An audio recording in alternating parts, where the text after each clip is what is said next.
managers here at Sky.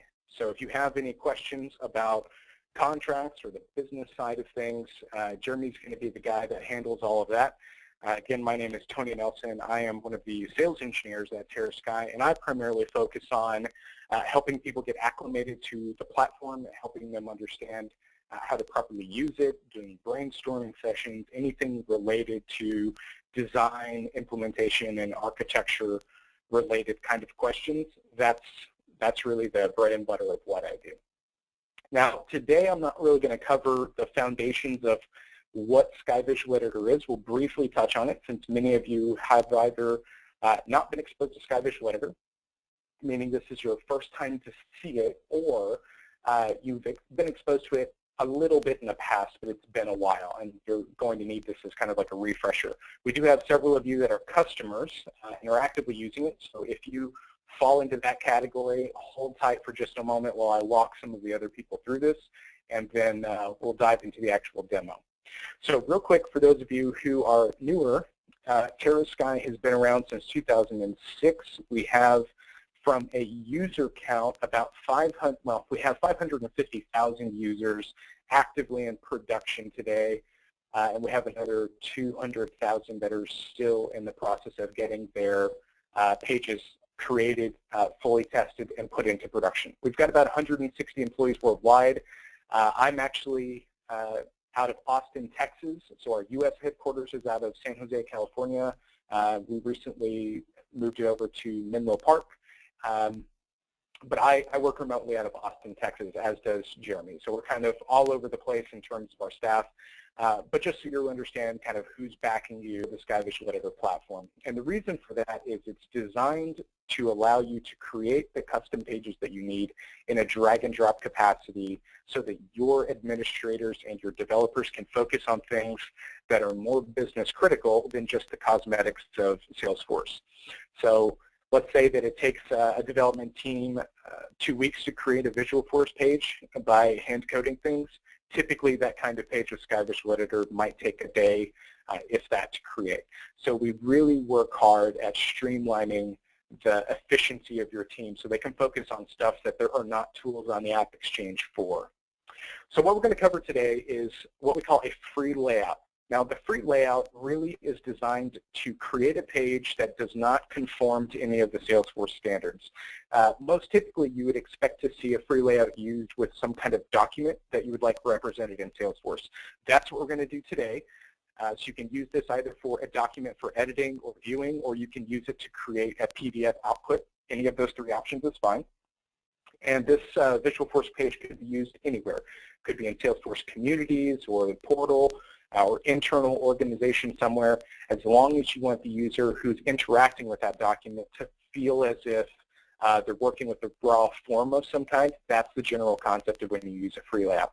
And the reason I mention this is there are several different kinds of layouts that SkyVisualEditor has, and you can watch other webinars or stay tuned to future webinars. We'll cover some of those in the future, but this one is a hot button right now for a lot of our customers, just because for some reason, a lot of people are digitizing their documents right now. And so we're really trying to make sure that people understand how to do it properly. And then we're going to open it up for some Q&A to make sure that I get all of your questions addressed and answered. So let's just go ahead and dive right in. I'm a big fan of not talking as much, and let's just show the product. Now, before I begin, what we're going to do is I'm going to take this uniform residential loan application, and we're going to put this in Salesforce. Now, typically, if you have a pen and paper document like this or some kind of PDF where somebody has to physically print it out, they have to sign it or fill in the information and then fax it or email it back into you to get it into your system and then upload it as an attachment to Salesforce, that's an okay process. But there's a lot of, I would say, there's number one, a learning curve for new people on staff to kind of figure out that process. But number two, it also feels like a very disconnected process, almost as if you're kind of stuck in the Stone Ages compared to what's possible with modern technology. So what we do in this case is we take a PDF version of this loan application, which we have here. I have used an Adobe professional version, or you can use free web tools or something like that to convert the PDF into a image of some kind, either a PNG or a JPEG. I did JPEG in this case. And at this point, we then upload it to Salesforce as a static resource. So that's going to be where we're going to start today, is taking this image and uploading this to Salesforce to then work with it inside of there to create a really custom page. So I'm going to start by showing you the finished product, and then we're actually going to dive into how to create it. Okay, so that's going to be the flow in just a moment. So again, we're going to take this document, upload it to Salesforce, and then, as I mentioned, there's really 3 methods of working with these pages. You can either have it display Salesforce information on this page so that when the user opens up this document, they actually see their information overlaid on it while they're looking at a record, or you can have it editable so that when they're filling in a record, it's overlaid here and it's a very intuitive process. Or the third option, you can have it represented as a PDF output. So let's say the user's done entering in information and you want to convert it to a PDF for either emailing, printing, or whatever else you need to do with that. All 3 of those options are fully functional. And if you use something like DocuSign or EchoSign or Conduct, we work with those platforms as well. It's really simple to add a custom button onto our pages that then invoke any of those 3 services to kick off some additional workflows and processes that you may have that involve those vendors. All right, so let's dive into the Salesforce side of things. Now, inside of Salesforce, the first thing that I need to do is go and upload this document as a static resource. Now, if you've never done that before, the way you do it is go to your setup, and then on the left-hand side, there is a section down here that you can go to called Develop. You expand this, and then near the bottom of this list is a thing called Static Resources. And this is essentially just a section, accumulation of information. It can literally be whatever you want to upload here. It's just a statically referenced set of data. Some of this stuff is images, some of it's plain text, others like zip files, all kinds of stuff is a static resource. So what you want to do is click New, and we're going to upload this image. Now I'm going to give it a name. I'll call this the URLA_form.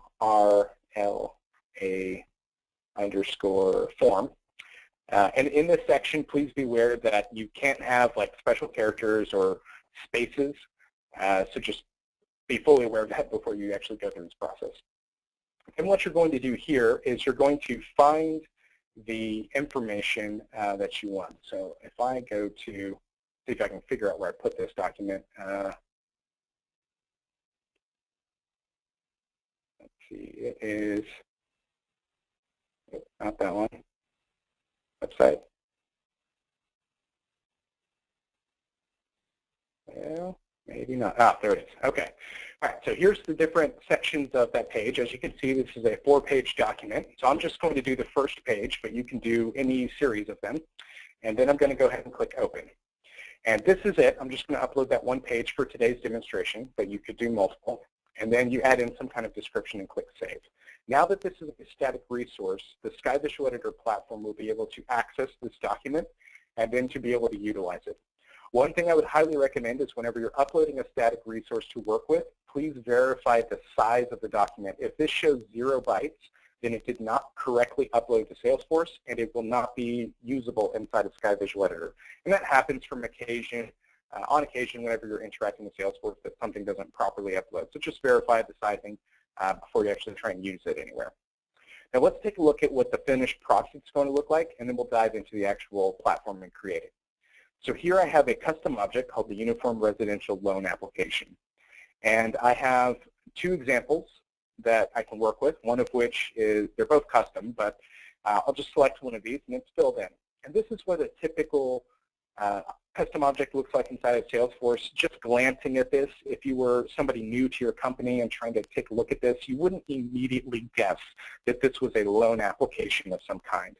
It would take you a little bit of time, maybe some training to kind of figure out what each of these different fields truly means in respect to that physical document. So what we're doing is when I click Edit, we're simply taking that static image and we are then overlaying all these fields that are on this display on top of that image so that it looks and feels like the user's interacting with that document directly inside of Salesforce. So this means that they then have the capability of fully viewing or fully editing the information, like we have here, while they're in a page that represents an actual document. So the ease of use skyrockets. It becomes a really, really simple thing for people to comprehend what they're filling out when they're looking at a document like this, as compared to a standard Salesforce page.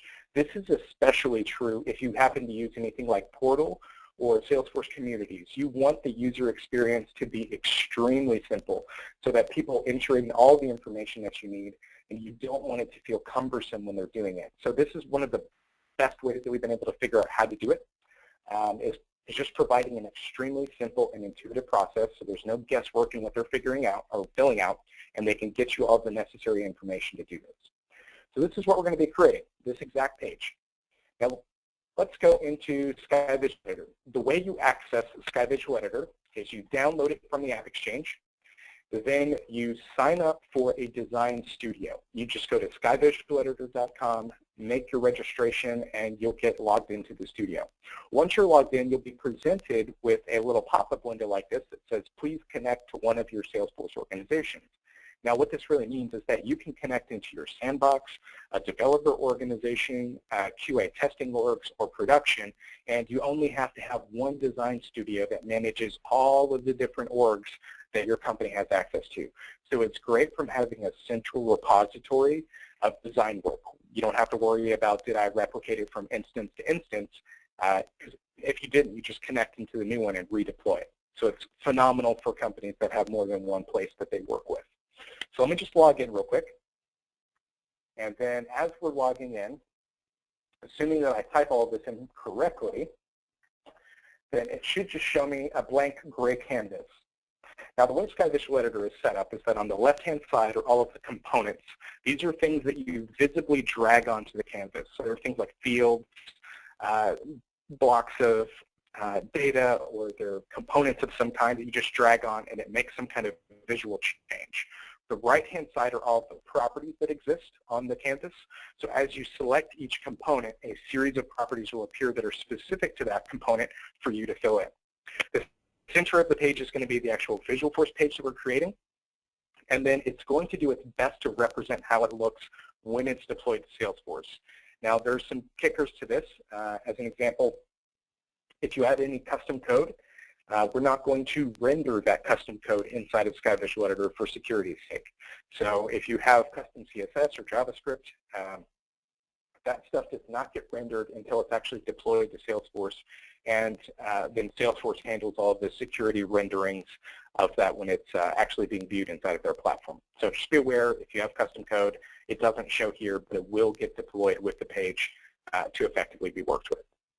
Now let's go ahead and make that page. First thing we do is go to File, click New. We have lots of different layouts. Like I mentioned, there's 8 of them. The one we're going to be working on is called the free layout. It's the second option. The first thing that you do here is you choose the object that you'd like to represent the main bulk of the data that's on this page. In this case, I have a custom object called the Uniform Residential Loan Application. And then you give it an appropriate name down here at the bottom, something that makes sense. Right now, it's the default date timestamp, and that's really, really ugly whenever you have a lot of these pages inside of Salesforce. So please, please, please name them something that's reasonable that you can quickly find what you're creating. Go ahead and click OK. Now, we're starting from scratch, so it's a completely blank canvas, but that's exactly what we want in this case. On the right-hand side, if we scroll down, there's a section called Background. Background, as we expand this, has a little ellipsis. Go ahead and click this. This is going to load in all of the static resources that are GIFs, they're JPEGs, they're PNGs, any kind of media kind of representation that could be inside of your static resources, we load it in. And so I just need to scroll down to the U section, and there's the URL form that I uploaded. Go ahead and click OK. Now what's going to happen is this background image is way too big for the actual page. What I mean by that is the page size, by default, our page sizings are that of an iPad. An iPad specifically that's in landscape view. So if you create this document, it will be mobile friendly. So you can use it inside of Salesforce One Mobile, and no problem, as long as you don't need to view it on like a smartphone. If you need to view it on a smartphone, you'll need to change the size settings so that it's compatible with a smartphone since they're significantly smaller screens. But an iPad, It is big enough that you don't have to make any adjustments. We just assume that you're going to want this to be mobile friendly by default. Now, the way that you resize this is on the right-hand side, you scroll down, find the width, and I'm just going to set this to be 1024. There we go. And so it's now resized itself to something that's a little bit more appropriate proportion to the page. On the left-hand side, we have a field bank. Now, this field bank is of the main object of the page, which is my custom object. So if you'd like something that is not from that object, let's say you want some parent fields on the page, the way you would do that is go to the output field type, and then you can expand anything that's a lookup field. So let's see if I have one here. I guess we can just do something like the created by. So created by, in this case, as I expand this, this is going to be the user field. So I can pull in any user data that I'd like if I need to represent that on the page somewhere. But if you think about something like an opportunity, you could display account information or something of that nature on the page if you had to have the two sets of data side by side. In this case, I want to create an edit screen, so I don't need any of that parent information there. What I do need, however, are the fields that exist on the canvas. So I need to select the borrower field and drag this over to where the borrower line is. I simply drop it in place wherever it needs to go, and then I'm going to resize this so it looks like the user can fill out the entire line worth of data. Now, whether that's actually true or not is entirely based upon your Salesforce instance. So our pages follow the same security guidelines that exist in Salesforce. This means that if your borrower field only has a max width of, let's say, 50 characters, then only 50 characters can get typed in here, no matter how wide you put the field. So we do adhere to all the security controls and permission controls that are in existence in your org.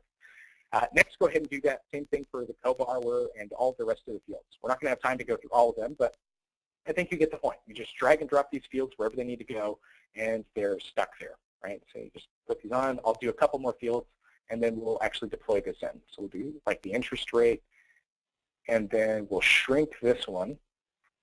And then we can do number of months, since that's a really small one. So we'll do number of months right there. Okay, and then we shrink this. Now, in this layout, you have complete control over the location. It is pixel-based, which means you can get very, very precise with the alignment, with the locations of each and every field that's in existence, and you have a lot of control over the coloring, the styling of the information when it's on the page. If you notice, since we started from scratch, there is no button for save on the canvas. We need to add that on. The way we do that is go to the component palette in the top left, scroll down, and this is going to show us all of the buttons that exist by default in SkyVisualEditor, and then we also have the capability of adding in your own custom buttons if you'd like. So we just are going to take the save button and drag that on, and then the cancel button and drag this on. So these are the basics. But again, if you have something like DocuSign or EchoSign or Tonga where you need to kick off an external process and have it sent to a different location, you certainly can do that. And you would do it with this custom button here. You drop it onto the canvas, or if you just want to generate it as a PDF, you can do this as well. And then from here, you have a couple of choices. You can either transfer information to another page, just like do a page redirect essentially, or you can execute some kind of Apex or JavaScript functionality that exists in Salesforce to kick off one of those sets of tools or API calls or anything like that. So our designer is set up in such a way that you do not have to be a developer to use the platform, but we do offer the flexibility if you have developers on staff or you have that need for any of that customization to that depth, for that to be a fully functional part of what you're creating. Once you're done designing your page, go ahead and click File and then Deploy. It's going to ask you whether you're going to sandbox or production, and then click Deploy. Now what's going to happen here is we're going to save the layout and design as an encrypted XML file on our servers so that if you switch to a different org, you have it ready to go. Then we create all of the Visualforce code, all of your Apex extensions, and then we deploy any code that you've added in to our pages. All of that gets sent directly to Salesforce. From there, you pick and choose where this page gets utilized and who has permission to view it and use it. As you can see, when it's fully deployed, you're going to see this deployment successful screen, and then we go ahead and click Open. So here's the page that we made in just a couple of minutes. And as you get more and more comfortable with the platform, it's going to be easier and easier to create all these things. But just understand that even if you have a very rudimentary understanding of how the platform works, you can create some really powerful pages with SkyVisualEditor. So here's an example of that uniform residential loan application that we just created. And that is almost a direct mirror of the one that I showed earlier, except I didn't take out the side panel and I added in that extra button in the new example. So some slight differences, but overall I think you get the point. But that being said, I want to leave these last couple of minutes available for anyone who has questions. That way we can address some things, and if need be, I can show you other parts of the tool based on these questions. So if you have any questions, feel free to ask them in the chat panel, and we can go ahead and get that answered.